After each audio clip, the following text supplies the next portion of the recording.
Notre invité est Dr Apeti Sodjehoun. Il est médecin gériatre, il est doctorant en camitologie, membre du combat Kamit au Togo. Avec lui, nous allons parler des pesanteurs de la Renaissance africaine plutôt. C'est un plaisir de vous retrouver, docteur. Vous allez bien? Oh, je vais bien, mon frère, et merci de nous avoir encore accordé votre chère antenne. C'est un plaisir de vous avoir. Alors, docteur, on peut commencer par définir la Renaissance africaine. Bon, nous allons dire qu'il n'est pas facile de définir la Renaissance en ce sens que les gens peuvent dire que c'est comme si on était déjà peut-être mort et qu'on veut renaître. Mais à peu près c'est ça, c'est un concept, c'est comme si l'Afrique est à terre et l'Afrique est obligée maintenant de revenir à son état initial pour pouvoir reprendre la commande des différents prérogatives qu'elle avait. Donc nous allons dire que la Renaissance africaine est l'ensemble des mécanismes qui seront mis en place pour que l'Africain redevienne l'authentique qu'il était avant d'être envahi par les différents peuples qu'on appelle les Indo-Européens qui sont venus détruire toute notre civilisation. Bref, c'est ce que je peux dire. Vous l'aviez dit, l'Afrique est à terre. À quel niveau, docteur? Bon, moi, je peux dire qu'on est à terre à tous les niveaux. Complètement. Ouais, parce qu'on essaie de jouer le jeu, mais en fait, quand on voyait à fond, il n'y a aucun domaine où l'Afrique est considérée sur le plan international. Dans tous les domaines, nous sommes toujours comme ce qu'on peut appeler les accompagnants. C'est les gens qui décident et nous on suit dans tous les domaines. L'exemple que je peux donner simplement, c'est quelque chose qui ne nous concerne pas trop. C'est ce qui se passe actuellement en Ukraine. On fait comme si les Africains mangent beaucoup le blé. Et nous suivons tout ce qu'on met en place par rapport au blé. L'exemple passé aussi, c'est ça. Moi, si je dis toujours, toute Afrique, tout Togolais, peut-être, qui se lève toute la journée, n'a pas mangé sa pâte, que ce soit à base de maïs, à base de mil, à base de sorgho. Mais même s'il a mangé du pain, tout ça, il va dire que je n'ai pas mangé aujourd'hui. Malheureusement, comme on est à terre, cette guerre qui n'est pas notre guerre, on a subi les conséquences. Qui ne nous apporte pas grand-chose. Même chose aussi pour quand il y avait aussi Covid, on a subi également les mêmes choses. On a mis des coups de massue sur nous, que les Africains seraient à terre, il n'y aura pas de gens pour nous enterrer. Malheureusement, ça aussi, ça n'a pas eu lieu. Donc, nous sommes à terre dans tous les domaines, que ce soit sur le plan politique, économique, culturel, intellectuel, partout. Nous qui sommes médecins, moi je le dis souvent, nous sommes à peu près des grands répétiteurs de ce que les autres mettent, qu'on appelle recommandations de la société 2. Nous sommes là pour copier les recommandations dans tous les domaines, on est à terre. Donc pour renaître, il faut prendre les domaines qu'il faut, mais voir là où vraiment on a chuté. Parce qu'il y a quelque part où on a chuté. Tout le monde veut renaître par tous les moyens. Mais là où on a chuté, quand on arrive là-bas, on essaie de dribbler. Peut-être dans le développement, on va arriver, je vais citer le point. Avant d'aller à ce développement, alors, docteur, quand on revoit l'histoire d'ailleurs de l'esclavage, il suffit de faire un tour peut-être à Ouida pour voir la route de non-retour et autres. Est-ce qu'on peut dire que déjà l'histoire même est contre nous? Bien sûr, tout ce qu'on peut dire, c'est que les Africains que nous sommes, pour ne pas dire les Kamites, parce que quand nous disons Kamites, c'est beaucoup plus poussé. Mais on va souvent utiliser le terme africain qui aussi est un terme colonial, parce que c'est un Indo-Européen qui est venu envahir quelques villages en Algérie comme ça et qui a donné son nom au continent. Sinon, notre continent s'appelait Kama, pour ne pas dire Kemet, c'est-à-dire la terre des Noirs, la terre des brûlés. Donc, c'est nos ancêtres même qui s'appelaient eux-mêmes les Noirs. Ce n'est pas quelqu'un qui leur a donné le nom là. Et moi, si vous voulez voir vraiment des peaux noires, comme du charbon, il suffit d'aller dans les régions du Tchad, du Soudan, là, vous allez voir des vrais Noirs. Oui, ils sont très noirs. Oui, c'est ça. Donc, ce qu'on peut dire classiquement, c'est que notre agression a été très, très, très millénaire parce qu'au moins il y a 1500 avant notre ère que les autres peuples se sont coalisés contre nous.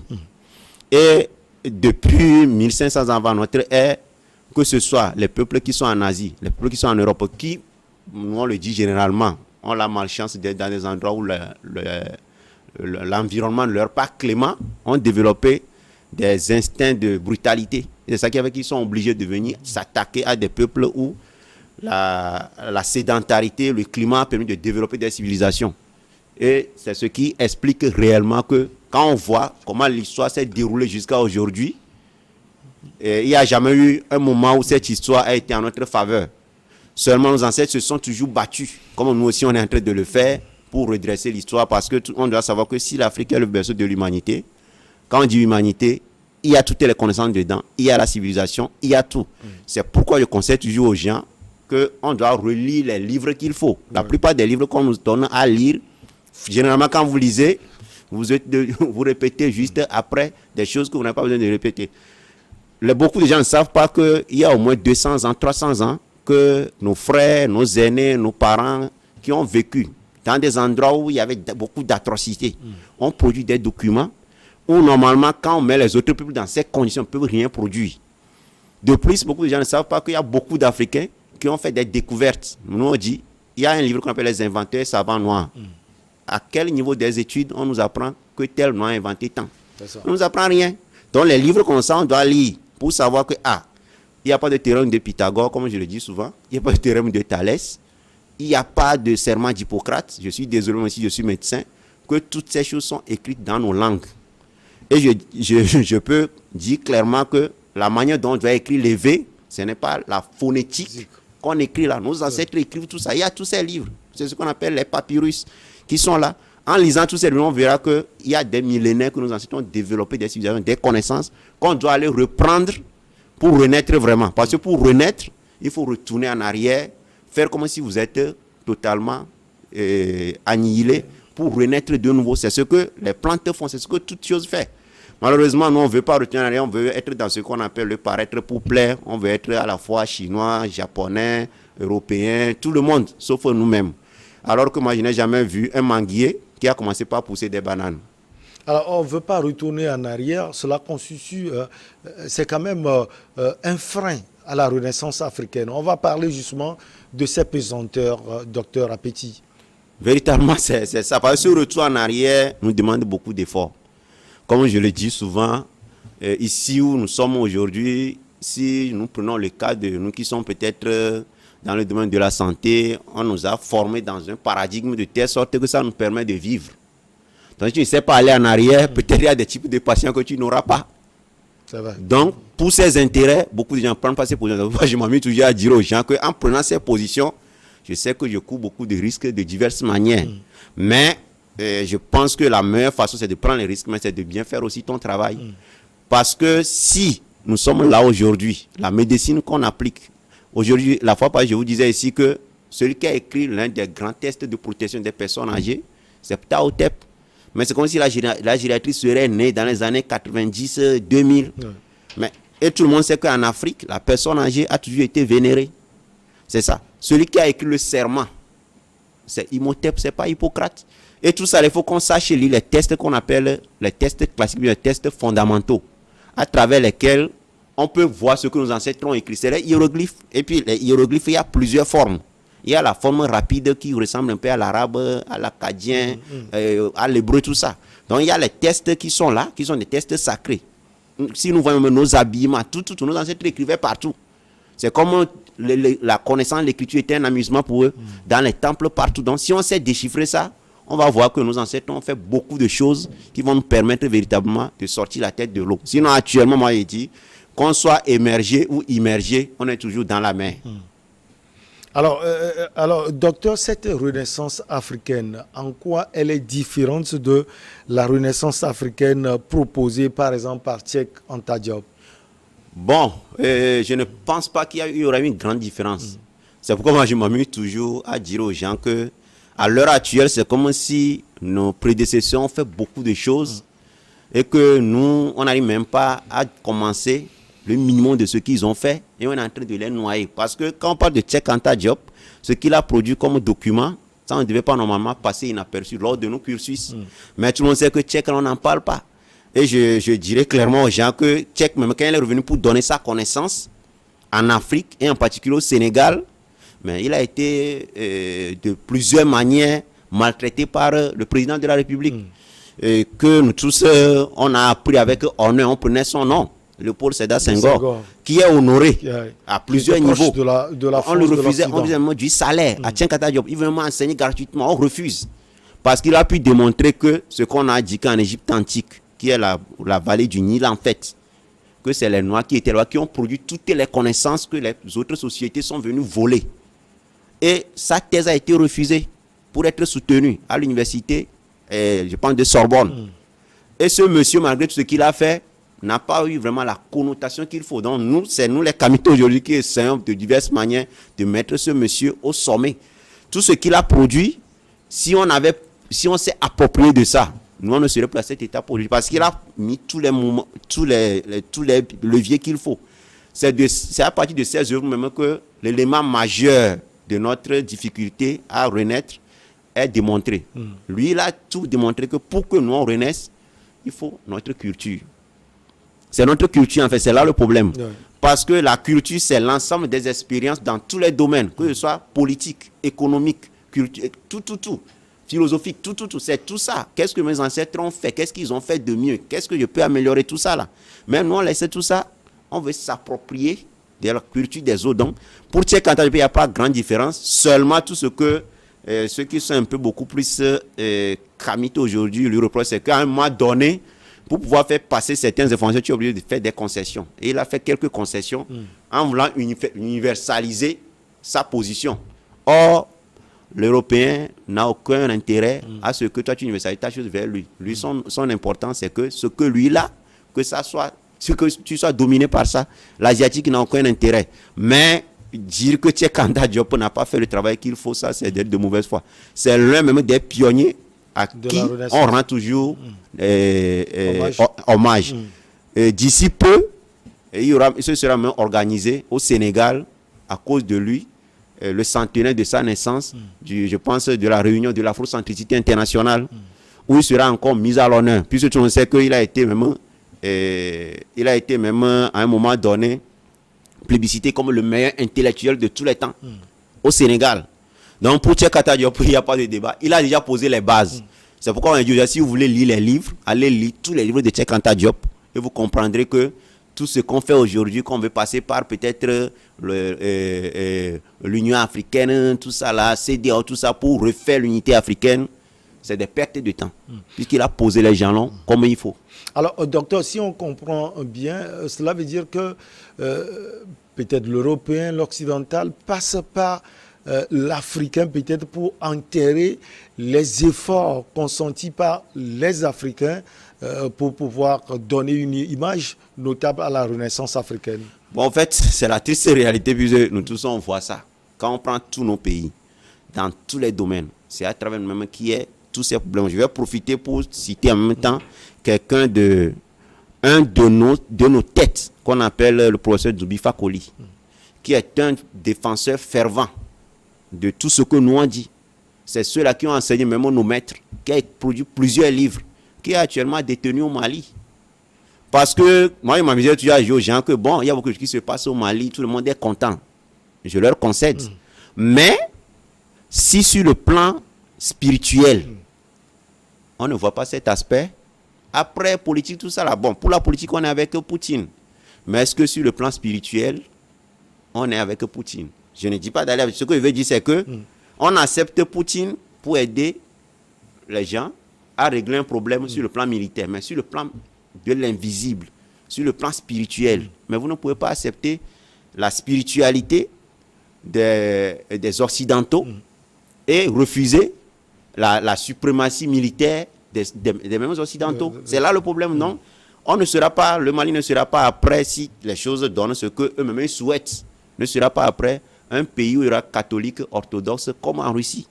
C'est pour dire qu'en fait, le vrai problème, c'est qu'on passe toujours par nous. Parce que Djoubi Fakoli qu'on vient de prendre là, c'est pas n'importe qui. On lui reproche quoi d'avoir tenu quelques propos un peu déplacés. On dit oui, guerre religieuse, comme on le dit souvent. Mais tout ce que nous on dit aux gens, je ne pense pas qu'un Togolais va se lever tout à l'heure puis aller en Israël et commencer par parler comme il faut de nos connaissances spirituelles et puis on va même t'attraper. Malheureusement, c'est ça. Donc nous, on n'a pas le droit de critiquer le couteau qui a servi à tuer nos ancêtres. On doit faire le jeu. Bon, et nous on dit, à un moment donné, il y a des gens qui sont obligés de lever le voile parce que ça fait longtemps, plus d'au moins 60 ans, qu'on a essayé de jouer le jeu, mais ça ne donne rien. Et à part Djoubi Fakoli, c'est toujours comme ça. Nous-mêmes, on se dit, si on n'est pas, on ne sera pas candidat. Parce qu'il y a des sujets tabous. C'est pourquoi il dit, là où on a chuté, c'est sur le plan spirituel et religieux. C'est là-bas. Je m'amuse toujours à dire aux gens, vous qui êtes en face de moi, vous êtes dans une croyance, peut-être, je donne un exemple, chrétienne. Mon ami à côté, il est dans une croyance peut-être musulmane. Moi, je suis peut-être bouddhiste. Un autre est peut-être dans les traditions. Et que nous disons qu'aujourd'hui, voilà l'ennemi. On va l'attaquer pour qu'il nous laisse tranquilles. Et que cet ennemi, en fait, est chrétien comme vous. Mais quel rituel nous quatre on va faire pour que vous ne soyez pas un traître? En fait, c'est là le problème. C'est ça le problème. Le problème, c'est que sur le plan spirituel, nous ne sommes pas unis. Or, si vous êtes ensemble, vous êtes bien unis dans une même croyance, c'est ça qui vous permet de faire ce qu'on appelle Atanu. Alors, Ouais. quand il y a ça là, tout le monde a peur. Alors, Moi, vous proposez quelle spiritualité Mais donc, pour je ne être unis? je ne peux proposer que la spiritualité de mes ancêtres, qui est la seule spiritualité à ne pas se faire coaliser pour aller dire aux autres peuples que Dieu nous a dit que nous sommes venus pour vous dire que Dieu a dit et que Dieu nous a donné votre territoire. Nous sommes les seuls. On ne peut pas dire que la spiritualité de mes ancêtres, peu importe ce qu'on va leur reprocher, est mauvaise, alors que quand on voit l'histoire, ceux qui ont coulé plus sur le sang, ce n'est pas mes ancêtres. Ce n'est pas le fait de mentir que au village on tue les gens, non. Moi, je dis, il y a toujours les gens au village. Eux-mêmes, quand ils viennent, ils sont toujours dans nos villages. Ils ne cherchent pas dans nos villages. On tue là-bas, mais tu prends un avion depuis l'Europe et tu vas dans un village au lieu d'aller dans les églises et les mosquées. Au fait, c'est ça le problème. Donc, la seule méthode pour que nous, on renaisse, c'est de retourner en arrière pour savoir ce que nos ancêtres ont fait et ce qu'ils font. Je m'amuse même souvent à dire, vous ne pouvez pas attendre qu'un jour, s'il arrive que vous voulez vous débarrasser de ceux qui vous ont dominé, ils vous donnent les technologies qu'ils ont pour pouvoir les affronter. Moi, je ne peux pas vous donner 10 000 si moi j'ai 8 000. Ça, jamais. C'est quand j'ai peut-être 100 000 que je vous donne 5 000. C'est pour dire quoi? Nos ancêtres ont des moyens de faire les combats. Et toute guerre se gagne d'abord dans l'investissement de venir sur le terrain. Comment nos ancêtres se sont battus? Quels sont les moyens? Il y a plusieurs méthodes. Mais quand nous tous sommes fuis, personne ne veut aller. On ne va pas nous donner. Et puis un jour, ils vont partir. C'est ça. Et ils ont tout fait pour créer des groupes qui vont encore chez ces gens. Parfois, on donne carte mémoire à un vieux village qui donne tout. On donne un petit portable, 1+1, c'est-à-dire un blanc vient, on donne ça. Il donne tout. La moitié de la plus simple, c'est que quand il ne pleut pas chez nous, mais on fait des cérémonies, il pleut. Effectivement. C'est ça. Mais quand il veut pleuvoir aussi, et qu'on sait qu'il y a un événement important, on arrête la pluie. C'est ça. Les gens, il y a un peuple ici qui danse dans le feu. Est-ce que c'est faux? Non, c'est pas Mais faux. allons danser aussi dans le feu, on va voir. Mais si quelqu'un danse dans le feu, ça veut dire que le feu qu'on dit quand on lance les balles, il y a des choses qu'on peut faire, peut-être que la balle ne va rien lui faire. Donc il y a beaucoup, c'est pourquoi il dit, il y a des documents qu'on doit lire, que beaucoup de nos prédécesseurs ont écrit, qui ont montré la puissance de l'Afrique. Notre seul problème véritable, c'est que, en dehors du fait qu'on ne veut pas retourner en arrière pour s'approprier de nos us et coutumes, de nos cultures, c'est que l'Africain ne continue pas à croire qu'on est dans un monde où Dieu va régler les problèmes, en oubliant que c'est Dieu qui a fait le chat et qui a fait aussi la souris. Si la souris veut vivre, il doit trouver des mécanismes pour ne pas être attaqué par le chat. Si le chat aussi doit vivre, le chat doit tout faire pour manger la souris. Donc on est dans un monde où chacun doit s'organiser pour pouvoir prendre sa défense. Et le créateur que nous on dit généralement, le créateur, au lieu de dire Dieu, il aime tout le monde. Il aime tout le monde. Lui n'est pas là pour dire que je t'aime plus, non. Il dit, c'est comme un papa qui aime tous ses enfants. Si vous ne voulez pas bien vous comporter, il vous laisse, il met la main juste à la joue, il vous regarde. Donc c'est ça le problème. Il faut que les Africains descendent sur terre, s'approprient de toutes les connaissances. On doit aller au village. Moi, je dis, on doit aller au village. Tout en sachant qu'il y a beaucoup aussi qui sont dans nos domaines, qui ne sont pas sérieux, qui sont des faux. Occulte. Mais il y a les faux partout. Moi, je dis, je préfère le faux de ma famille que le faux d'ailleurs. C'est ça. Alors, docteur, vous avez touché tout à l'heure le combat que mènent les Maliens. Pour certains analystes, c'est un combat pour toute l'Afrique. Mais il semble que vous prenez ce combat avec des pincettes. À quel niveau? À quel niveau concrètement? Oui, c'est ce que je dis. C'est que nous, on sait qu'à la fin, peu importe ce que ce combat va donner, ce que j'ai dit là, c'est très très important. On avait une assise métaphysique, dirais-je, avant. Donc si à un moment donné, moi je dis, disons simplement, à un moment donné, les Maliens, ce qu'ils ont comme objectif est atteint, supposons que c'est atteint, maintenant, et qu'un président vient et est d'une obédience, d'une autre spiritualité, ou bien d'une autre croyance, mais il peut tout couler. En fait, c'est ça. faut pas qu'on se trompe. C'est pourquoi il dit... Prenons l'exemple d'un chrétien qui oui, dirige par exemple le Mali dans le oui, il vient et puis mais il y a un groupe de musulmans, ils forment leur parti politique, c'est ça. Or, quand vous allez en Arabie Saoudite, on sait ce qui est là-bas. Moi, la fois passée, qu'est-ce que nous on a vu? Je pense que les Émirats Arabes Unis se lèvent et disent que 30 pays africains ne vont plus venir chez nous. Voilà ceux qui disent que leur religion là, c'est l'amour. Voilà comment ils aiment les gens. Ils se lèvent, on n'explique même pas pourquoi les gens ne vont pas venir chez vous. Vous décidez que ne venez plus.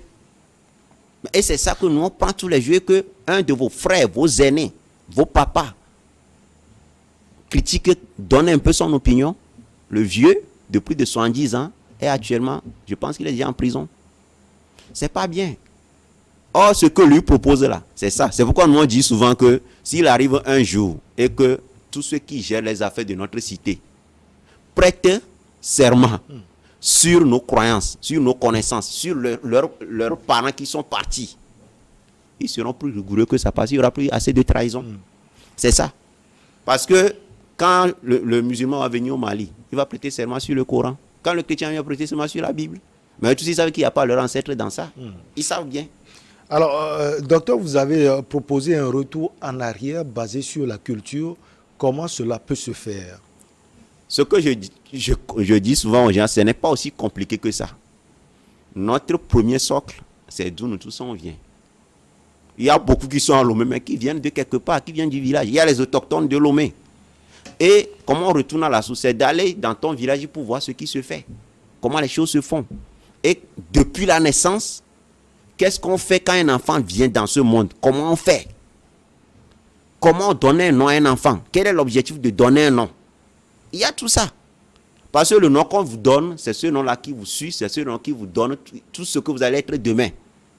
Nos anciens ne donnent pas les noms, c'est-à-dire on ne met pas quelqu'un puis on lui donne un nom comme ça, non. Tout ce que tu as comme nom a des significations.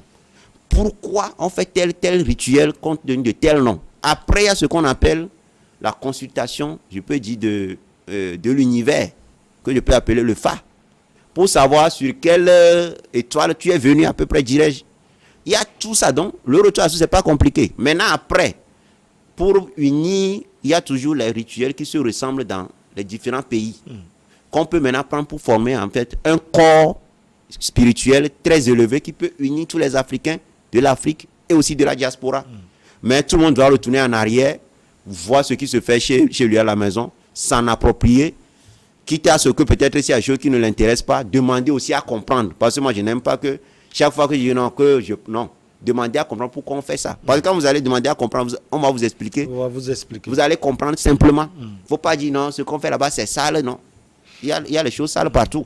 C'est ça. Donc le retour à la source, c'est retourner chacun dans sa maison. Alors, comment la sensibilisation, elle est faite à votre niveau? Parce qu'on sait que vous êtes membre du combat Kamit au Togo. Comment le combat est fait? Bon, la sensibilisation, comme on l'a dit à notre émission passée lors de Nouvelle Kamit, c'est de parler de proche en proche, étant donné qu'on n'a pas tout le pouvoir économique. Parce que mener un combat contre des gens qui ont tous les leviers du monde, que ce soit les médias, que ce soit les moyens financiers, c'est pas facile. Malheureusement, ceux qui doivent nous soutenir sont beaucoup plus du côté opposé. De l'autre côté. Donc, quand vous faites tout ça, c'est comme si, bon, vous êtes en train de mettre, s'ils viennent, c'est comme vous mettre du sable dans leur gari. Mais nous, on fait notre petit bonhomme de chemin, on a nos réseaux sociaux, on est dans la dynamique que d'ici peu, on va commencer par enseigner aux Africains ce qu'il faut. C'est pourquoi on a créé l'école qu'on appelle l'Institut Kemet Mathieu Kanta Diop, pour laquelle nous, on est en train d'être formés, pour que d'ici 5 ans, 10 ans, on devienne des enseignants. Pour qu'on crée des écoles comme ça, dans lesquelles on va former les gens qui vont aussi demain avoir des compétences qu'il faut. Et en plus, avoir des connaissances dans tous les domaines. De pouvoir savoir que ici où nous sommes aujourd'hui, en dehors du fait qu'on nous a appris tant, voilà ce que nous sommes réellement, ce que nous pouvons apporter à l'humanité et remettre l'Afrique sur les rails. Sinon, tout ce qu'on nous enseigne aujourd'hui, quoi qu'on dise, soyons clairs, on sera toujours au-dessous des gens. Parce que le Chinois n'a aucun intérêt que vous maîtrisez toute sa technologie pour venir la dépasser. Le comble, c'est que vous allez écouter aussi des gens qui disent que non, les Chinois ont été colonisés, les Américains. Tout ça, c'est faux. Parce que moi, je ne vois pas la Chine qui a été colonisée. Par qui? Par qui? Parce que quand le fait que quelqu'un vient commercer avec vous, ce n'est pas de la colonisation. La manière dont même les Chinois ont été abordé par les autres. Ce n'est pas la même manière que chez nous en Afrique. Donc ce qu'on doit savoir, c'est que nous les Africains, depuis au moins 3500 ans, on a subi des agressions répétées, violentées. Les Chinois n'ont pas été déportés sur tous les continents. C'est les Africains qui sont sur tous les continents, déportés. Et on a comblé ça, tout le monde sait que c'est 400 ans environ. On comble ça avec l'histoire de quelques 60 personnes. Nous sommes venus en Égypte, et puis ils sont devenus 600 en partant, et puis on dit qu'ils ont été mis en esclavage. Ils sont combien? Donc, tout ce que vous allez lire dans leurs tests, c'est nos tests qu'ils ont essayé de prendre. Ils ont plagié, modifié, tout juste pour jouer sur notre... Donc, c'est tout ça qu'on va enseigner aux gens. Et surtout, nous devons savoir lire et écrire dans nos propres langues. Parce que nous disons toujours quelque chose. Quand on dit en éveil, Maou, ou bien Maouto, ou bien Maounon, ou Maou, excusez-moi, Segbolissa, tout ça là, ce n'est pas Dieu. Donc, il ne faut pas qu'on trompe les gens. Le fait de dire Dieu, Dieu, Dieu là, vous appelez une autre énergie dans votre société qui va vous créer des problèmes. Dieu là, c'est même, si on définit, c'est inférieur à Maou. C'est ça. Donc, quand on écrit dans nos langues, ou bien moi on explique dans nos langues, les gens comprennent le fond. Ça permet à ce qu'on ne vienne plus les duper. Donc, Maou n'est pas Dieu. Donc, si vous êtes à l'église et quelqu'un vous dit que Maou c'est Dieu, la personne ne vous dit pas la vérité. Allah n'est pas Dieu. Moi, je leur dis ça. Sinon, Allah ne peut pas se tromper entre Ismaël et Isaac, alors qu'il n'y avait que 2 enfants d'un même père qui s'appelle Abraham. Donc, s'il n'arrive pas à gérer 2 enfants, ce n'est pas 7 milliards qui va venir distinguer. Je suis désolé de le dire. C'est toujours un plaisir de vous avoir sur ce plateau, Docteur Apeti. Nous sommes au terme de notre entretien. Vous avez sans doute un dernier mot. Merci beaucoup, mon frère, parce que, comme je le dis souvent, le chantier est très vaste. On va toujours vous jeter les fleurs, de nous donner quelques minutes pour pouvoir passer nos miettes d'informations. Tout ce que je peux dire aux Africains, c'est que nous sommes, il y a des moments donnés, nous étions des lions. Mais nous sommes devenus maintenant des moutons, ou bien des lions qui broutaient les herbes. Nous devons reprendre notre force du passé pour pouvoir montrer au monde tout son avenir. Parce que quand nous prenons la commande du monde, on n'est jamais allé quelque part pour détruire les autres peuples.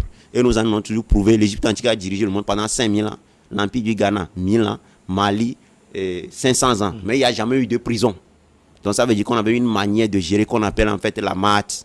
C'est-à-dire tout ce qui permet à ce que la société vive dans l'harmonie, dans la paix, dans la justice, tout ça là. Merci. Merci beaucoup à vous, Docteur Apeti Sodjehoun. Vous êtes médecin gériatre. Vous êtes également doctorant en camitologie, membre combat Kamit au Togo. Ça a été un plaisir. Merci beaucoup, mon frère. On marque la pause pour le journal et derrière, on reçoit nos invités pour votre émission Regard croisé.